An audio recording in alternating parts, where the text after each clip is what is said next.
to see if anybody has any questions for me before moving on. Has she read it? Yes, she loves it. So when I was writing the book, I would send her all the drafts that I was writing, and it was funny. It was a really interesting process because I was trying to write a story that was nonfiction, but an interesting narrative as well. And so I took her story, what she told me, and then I went and I did research. And there were some parts, most of it, I was just astounded to see how accurate what she told me was that I found in history books. Very specific things too. Some of it, because she was so old, didn't align on a timeline. And so she would pick that up in these drafts that I sent her. And it was an interesting dynamic to have that conversation with her and say, well, I know that you remember it this way, but these are some facts that I found. So this is kind of how it went. And there were a couple incidences where we had to have that conversation. And by the end of it, she was happy with the result, and I was proud of it. And so it really was one of the best things that I ever heard in my life when she called me and said, I just finished the book, I loved it, I cried, thank you so much. And that meant more than what any critic could ever say about it. Did reading it with the facts and the redistributed like dates or anything change her memory? Like, did she end up sort of viewing her experiences slightly differently? So what happens sometimes with these survivors is they tell this story over and over again in their heads. And this particular woman hadn't told the story outside of the video that she made to anybody in the public since before she spoke to me. So what happens is that some details kind of get blurry and some things get mixed up a little bit. So really it was a sorting out of those details. And she would always stick to the story that she had told me in the beginning. And that was, I think, just a product of having told herself that story over and over again. But she understood my process, and we got to that point where it was just all gravy. Does she have children or grandchildren that she is going to share this book with, or has she shared it with? She has, yes, and her family was actually very much involved in the process of the publishing of this book, and I sent them all copies afterwards, and they were all pretty delighted. The one thing is that nobody wanted me to use their family name, and I understand why not. But it's kind of a point of contention sometimes when I bring this book forward to the public, to the press, and they want to put the last name in there, and I can't do that because I made that promise.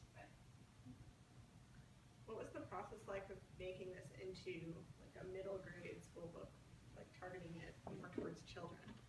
Yeah, that was another interesting challenge, obviously. Basically, the story that's written in here is the story that she told me. There were graphic details that I toned down a little bit. When you write anything, you have to make decisions on how much you want to go into a specific type of description on a specific type of thing. So in cases where I thought it would be too much for middle grade students, I skipped over that and just kind of went more of a wider focus on that. I sent copies of the drafts to teachers, and they read it, and we were going to do a focus group, but it just never happened, and so I really had to go to like guerrilla tactics and start sending this out to teachers that I knew and teachers that they knew, and got a lot of feedback that way. Yes. I started reading the book, and it's excellent, thank you. Regarding the style of the narrative, in short sentences, it just really gave it a feel.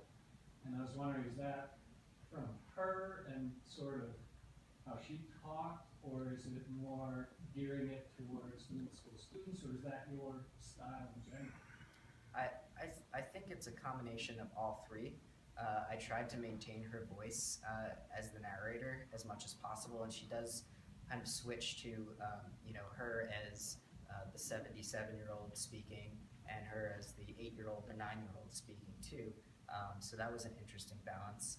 And actually, we have my editor in the room here today, Jody Berman, and she really helped me kind of capitalize a little bit. But yeah, I think it is my style to do shorter sentences, and I like it short and sweet, and I think that students today, especially since there's so much fast-paced technology all around them, they want those shorter chapters and the quick, hard-hitting sentences that pack a punch without drolling on and on. So I think it suited the narrative and the context. So, thank you. Yes, sir. When you introduced the narrative, you talked about Israel. There is a lot of conflict around the world today. Your book talks about compassion.